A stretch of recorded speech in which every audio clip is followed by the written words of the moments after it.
guys, I'm here with Tressa Thomas. She is a professional model, actress, singer, producer, so much. Too much. So you guys are going to see why I've asked her to come sit down and talk with me, because I feel like she's just an inspiration for someone who wants to go out and go do something, actually do it. She goes out and she does it. So Tressa, no problem. How are you doing today? I'm doing pretty good. Busy as always, but that's a blessing. It's a blessing to be busy. And I want to start off, because everyone I talk to kind of go backwards to come forward. And I want to start off when you were young, because you've been in this industry for a long time, since you were really, really little. You started off singing. You were in movies as well. So can you talk a little bit about that experience, being so young and starting out in the industry? Sure. Well, the first thing I have to say is that I was really blessed to have a mom who wasn't like a typical stage mom. Mm-hmm. She made sure she kept her foot in my butt and didn't let me become a little, egotistical little brat. Mm-hmm. And had to stay in line. And so I think that was kind of the foundation for me to have a really good career in entertainment as a child. But it's just as competitive as a little kid in entertainment as it is an adult. Mm-hmm. I did a lot when I was little. I took a lot of classes. I took dance classes. I took acting classes. I took vocal instruction. I even took opera when I was a little girl. Mm-hmm. To help with, diaphragm breathing and singing and things of that nature. So a lot of training has to come when you're younger. If you're smart, you'll train a lot when you're younger, and that includes, if you want to get your child involved, it may include them doing some things that they don't enjoy so much. Mm-hmm. But what they will enjoy is getting the part, getting on TV, getting on stage and things like that. So they have to know to get to that point, you have to work for it. Mm-hmm. You have to. If you don't work for it, it may not come your way. So as a youth, being in entertainment, it's very, very important to stick to a lot of training and try to get as much experience as you can. Okay, and because you started so as young as you did, kind of what was your style like when you were younger? You mean like clothing? Yeah, like fashion style. You know what? My mom dressed me to really stand out from the crowd. Mm-hmm. I was seriously like blinged out before blinged out was even popular. She was the rhinestone queen and the sequins queen, the glitter queen. So I wore I kind of dressed a lot older for my age, and I don't mean like from a cleavage perspective, but lots of vintage jewelry I used to wear. She got me this really long hair piece that she used to put in my hair, so I'd have like these big long ponytails in my head, and it looked really cute. I know it sounds crazy. It's like, what did your mama do to you? Right. No, it looked really cute, and I stood out from the crowd. So she would put me, in a lot of not really dresses, like little girl dresses. She would dress me older just a little bit. So, nice silk tops sometimes, and, nice trousers to go with it. Or she put me in some jazzy dance outfits. She used to buy me dance outfits, the kind you wear on stage. Mm-hmm. And she would tone it down a little bit, pull off some of the tutu and stuff like that. But I always popped. I wore lots of bright colors, very little makeup, but she would do my hair up, and I would be in those bright colors, and I definitely draw attention. And how do you think that kind of plays to your style now? Because we're going to get to all the stuff that she's done, but you're a very fashionable person, and you are in the fashion industry. So how do you think that kind of played into who you are today? It's interesting you ask me that, because it made me go the complete opposite direction when I got older.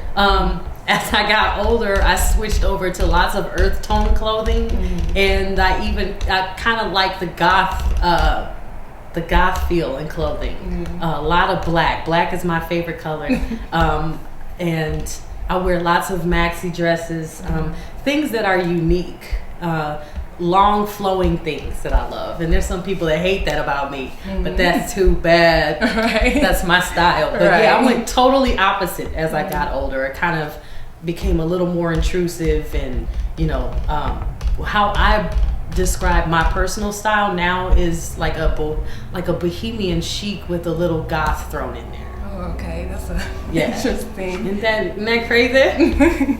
When did you say, okay, I want to be a singer, this is what I want to do, and it was kind of like your decision? Well, I'm not a jack of all trades type of person, regardless of what it may look like. I always try to sew into my strongest talent, and of course I feel my strongest talent is singing. So that's always at the top of the totem pole, and even if it's just me, practicing my craft in the privacy of my own home, I'm always singing something. I'm always on top of the singing. The acting I don't get to do as much as I used to, because to me it's a little more fulfilling now to see other people act and help them act. So I've stepped back from the acting a little bit, but I'll probably get back into it maybe in a little while. The dancing I stepped back from, but again, I want to see other people do it, so I bring resources to other people so I can see them dance. But as far as the singing, I'll always be a singer. That'll always be my strongest talent. And that's what I'll always lead with. And then everything else I kind of do as a hobby. And within that hobby, I've found some professional elements. And so I kind of, play around with those and try to do some good productions and things like that. But I'm a singer. I'm a singer. Okay. And so, shifting a little bit, because was it 2010 you kind of the ThYck Troupe formed? Yeah. So how did that come about? Like, some of you were you just sitting at home like, oh my gosh, what if I created some kind of like organization for a platform? Like, how did it all? Well, I had been thinking about the ThYck Troupe for a long time. I started thinking about it back in college, but I didn't have the resources and I didn't have the business acumen to really bring it to life until I got older and I started researching, businesses, not even a nonprofit business, just how to, maintain a business.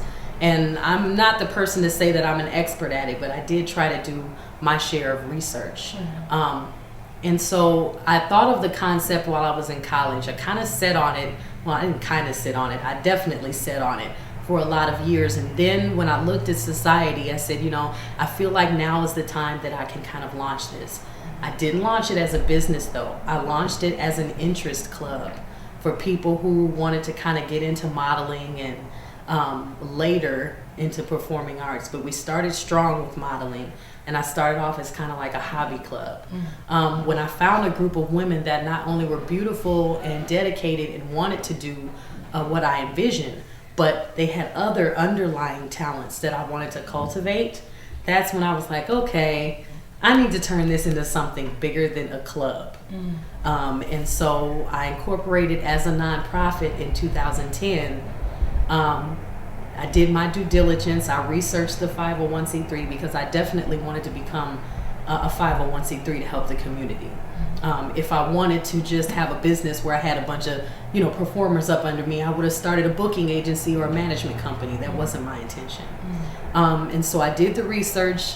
I spent hours filling out and planning the 501c3 application. And then I sent it off, and thank God the IRS was like, yeah, you got a good idea, chick.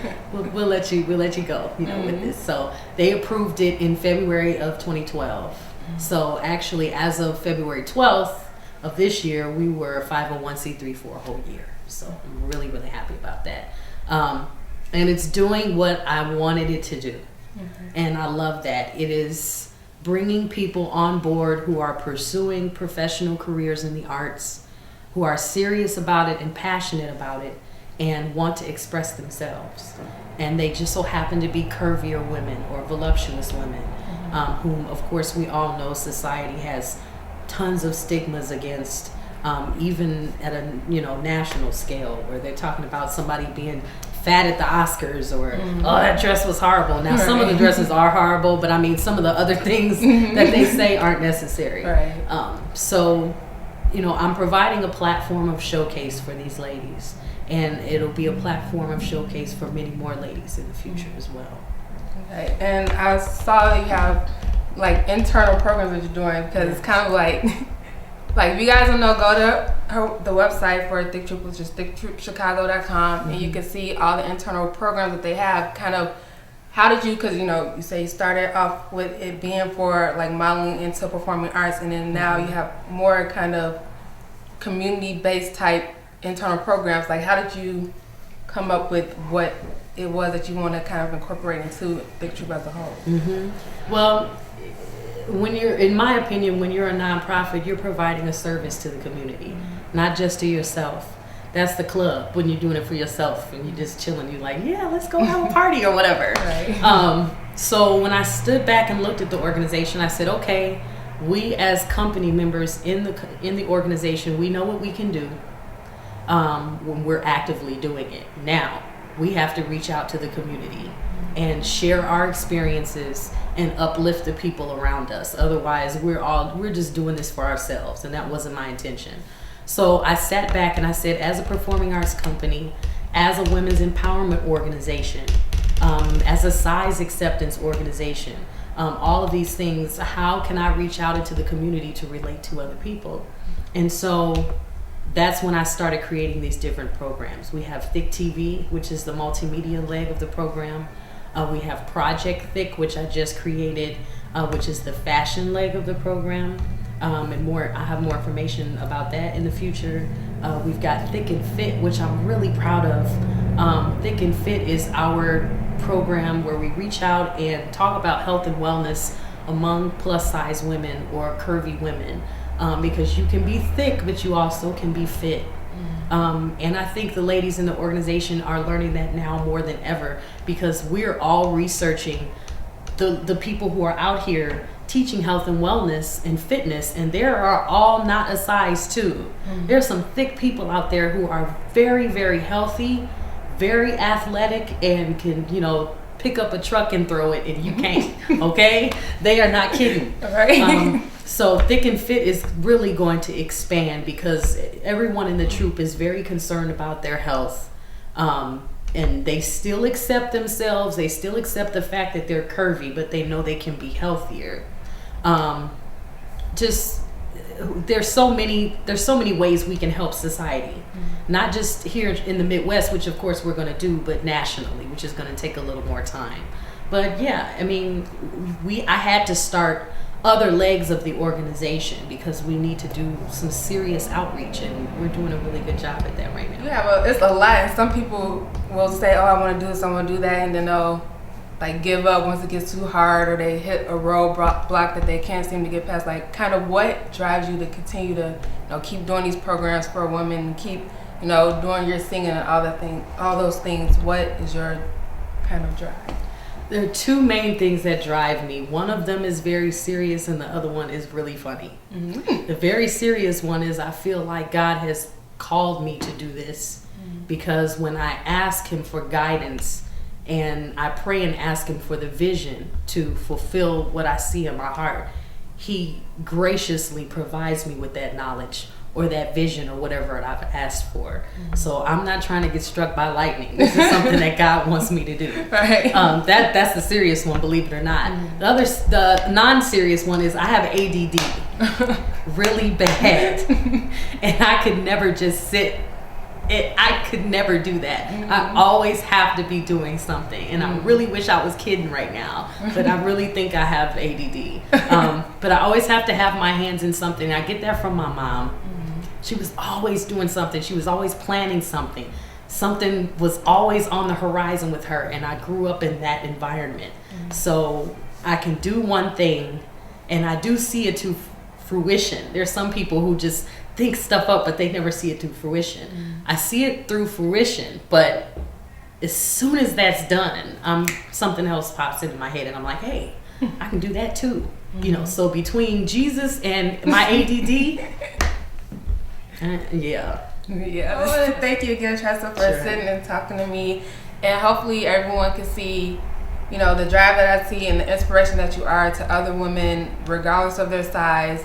I just love how you're always out there. You're always, doing and coming up with new things for people in Chicago and in the future, everyone else around the world. So make sure you guys stay connected with Tressa and stay connected with ThYck Troupe. And thank you, honey. No problem. And I will talk to you guys in the next video. Y'all be good now. Bye. Bye.